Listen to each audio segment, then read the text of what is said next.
When he had torn Israel from the house of David, they made Jeroboam the son of Nebat king.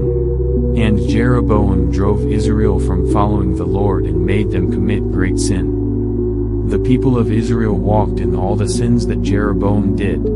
They did not depart from them, until the Lord removed Israel out of his sight, as he had spoken by all his servants the prophets.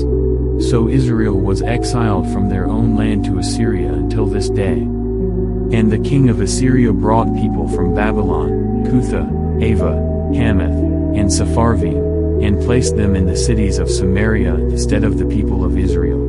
And they took possession of Samaria and lived in its cities. And at the beginning of their dwelling there, they did not fear the Lord.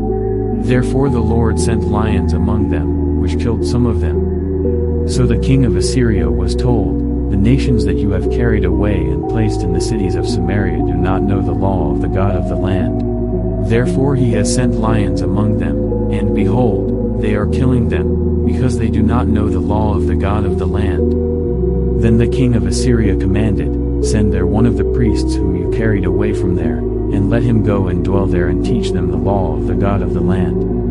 So one of the priests whom they had carried away from Samaria came and lived in Bethel and taught them how they should fear the Lord.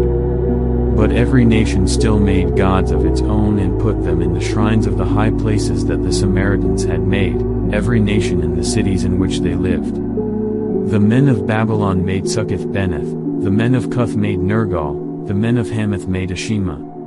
And the Aites made Niphaz and Tartak, and the Sepharvites burned their children in the fire to Adramelech and Anamelech, the gods of Sepharvaim. They also feared the Lord and appointed from among themselves all sorts of people as priests of the high places, who sacrificed for them in the shrines of the high places.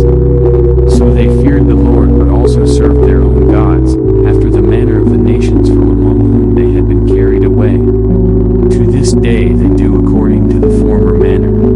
They do not fear the Lord, and they do not follow the statutes or the rules or the law or the commandment that the Lord commanded the children of Jacob, whom he named Israel. The Lord made a covenant with them and commanded them, "You shall not fear other gods or bow yourselves to them or serve them or sacrifice to them. But you shall fear the Lord, who brought you out of the land of Egypt with great power and with an outstretched arm. You shall bow yourselves to him, and to him you shall sacrifice." And the statutes and the rules and the law and the